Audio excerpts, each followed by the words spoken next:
রবিউল আউয়াল মাসে অনেকেই মনে করেন যে এখানে হঠাৎ করে মিলাদুন্নবী পালন করতে হয়, এবং আমাদের দেশে একটা সাপ্তাহিক ছুটিও আছে। যারা মিলাদুন্নবী পালন করবে না তারা রসুলের দুশমন, আসলে এরকম একটা ধৃষ্টতাপূর্ণ বক্তব্য সামনে রেখে আপনি কী বলবেন? এটা তো কঠিন প্রশ্ন। যারা মিলাদুন্নবী করে না এরা রসুলের দুশমন। মিলাদুন্নবী তো প্রথম করেছে, মিলাদ মানে জন্ম, ঈদে মিলাদুন্নবী আর কি। জি, ঈদে মিলাদুন্নবী সর্বপ্রথম করেছিল আবুল আহাব। উনি আবুল আহাব রাসূল সাল্লাল্লাহু আলাইহি ওয়াসাল্লাম যখন জন্মগ্রহণ করেছে, রাসূলের আব্বা তো উনি তো রাসূলের চাচা তো আবুল আহাব, তো রাসূলের পিতা ছিল না। মানে ওনার বোধহয় গর্ভে আসার পরে 2 মাস পরে পিতা মারা গেছে, পিতাকে দেখানো নাই। তো আবুল আহাব কিন্তু ওই কী করেছে, ওনার যখন ভ্রাতুষ্পুত্র হয়েছে এটা শুনে আনন্দে উৎসবে ভ্রাতুষ্পুত্র দুনিয়াতে এসেছে, তিনি তার দাসীকে আজাদ করে দিলেন।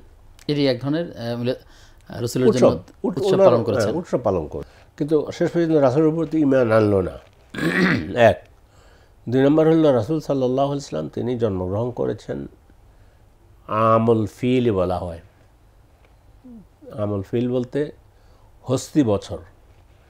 হস্তি বছর বলতে আব্রাহা যে বছর ওই যে তার মানে হস্তি বাহিনী নিয়ে বাইতুল্লাহ ধ্বংস করতে আসছে, ওই বছরেই কিন্তু আব্রাহার আসার প্রায় 50 দিনের মাথায় রাসূল সাল্লাল্লাহু আলাইহি ওয়াসাল্লামের জন্ম হয়েছে আর কি। এই জন্য ওনার ইয়েকে বলা হয় যে হস্তি বছরে জন্মগ্রহণ করেছে। তো আব্রাহা আসছিল বাইতুল্লাহ ধ্বংসের জন্য, ওই বছরে আল্লাহ রাসূল দুনিয়াতে এসেছেন, আগমন হয়েছে, বাতিল আস্তে আস্তে দূরীভূত হতে শুরু করেছে। এখন মূল বিষয় যেটা আমাদের একাডেমিক, আমি আসতেছি, একাডেমিক কথা হচ্ছে এটা রাসূল জন্মগ্রহণ করেছেন কবে। উনি জন্মগ্রহণ করেছেন রবিউল আউয়াল মাসে। তারিখ কত, পৃথিবীর বড় বড় বিজ্ঞানীরা এখন হিসাব করে বলছে উনি 9 রবিউল আউয়াল জন্মগ্রহণ করেছেন।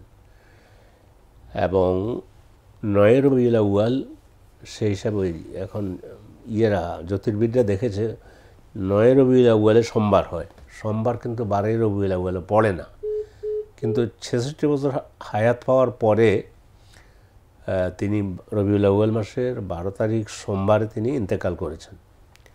তো এখন একই দিন আল্লাহ রাসূল ইন্তেকালও করলেন, একই দিন রাসূল সাল্লাল্লাহু আলাইহি ওয়াসাল্লাম জন্ম হয়েছে, যেদিন 63 বছর পর আবার সেই রাসূলের ইন্তেকাল হলো।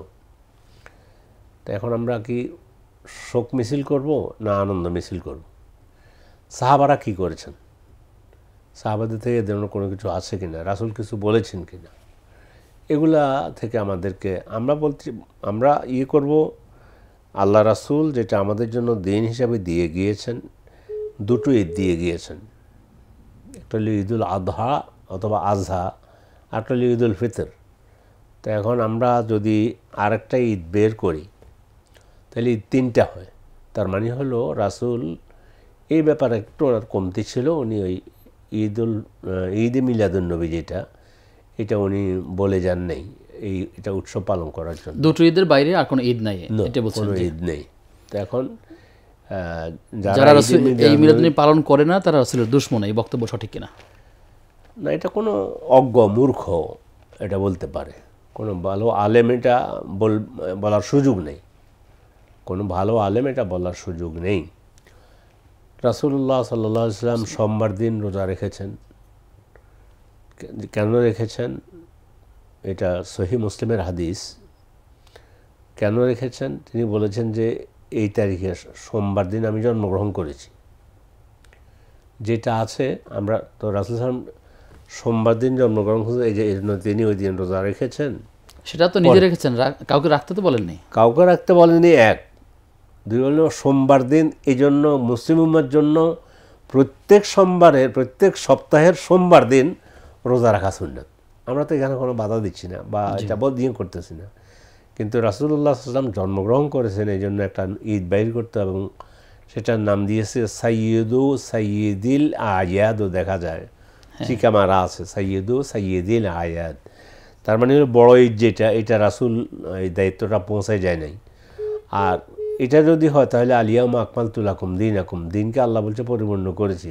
তাহলে এইটা বাদ রয়ে গেছে। দিন আসলে পূর্ণতা লাভের জন্য এইটা ঢুকাইতে হবে। তো এই ধরনের কেউ বললে আমরা তাদেরকে বলবো যে এই ধরনের কথা থেকে ফিরে আসার জন্য, তওবা করার জন্য। আর যারা ঈদের মিলাদুন নবীকে অস্বীকার করে, রাসূল জন্মগ্রহণ করছে আমরা অস্বীকার করব কেন? কি অস্বীকার করব? রাসূল জন্মগ্রহণ করেছেন, এটা অস্বীকার করছে না, অর্থাৎ এই প্রচলিত পদ্ধতিতে পালন করার বিষয়টা এখানে সামনে আসছে। তো পালন করতে হলে তো আমাকে দলিল লাগবে। নামাজ কেন পড়ি? দলিল আমাকে বলছে তুমি নামাজ পড়ো। মানে উসুল ফিকহের বিধান হচ্ছে আমি ইবাদত করব না যে পর্যন্ত দলিল এসে আমাকে বলবে যে তুমি এই ইবাদত করো। কেন একটু আগে মাগরিব সালাত আদায় করেছি, দলিল আমাকে বলেছে তুমি মাগরিব আদায় করো। আর যদি ইবাদতের জন্য দলিল লাগবে, দলিল ছাড়া ইবাদত করার কোনো সুযোগ নেই। এখন যদি এটা বেহুদা কেউ করে যে আমরা একটা হাসি ফুর্তি করতেছি, এটা কোনো সওয়াবের উদ্দেশ্যে না, তো সওয়াবের হে করুক, আমি করলাম না।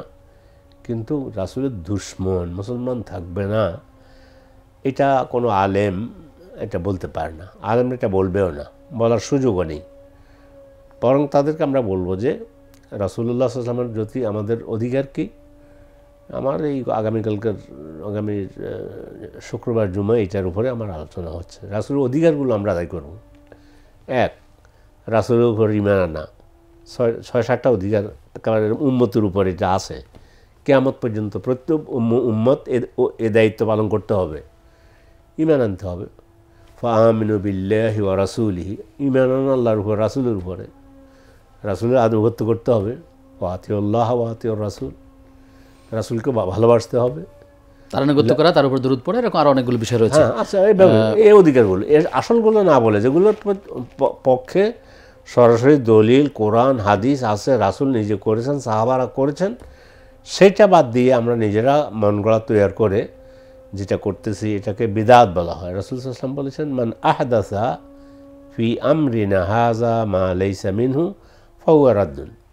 যে ইবাদত মনে করে কোনো কিছু আমার এই দিনের মধ্যে সংযোগ করবে সেটা বাতিল বলে বিবেচিত হবে। আল্লাহ তাআলা আমাদেরকে বোঝার তৌফিক দান করুন।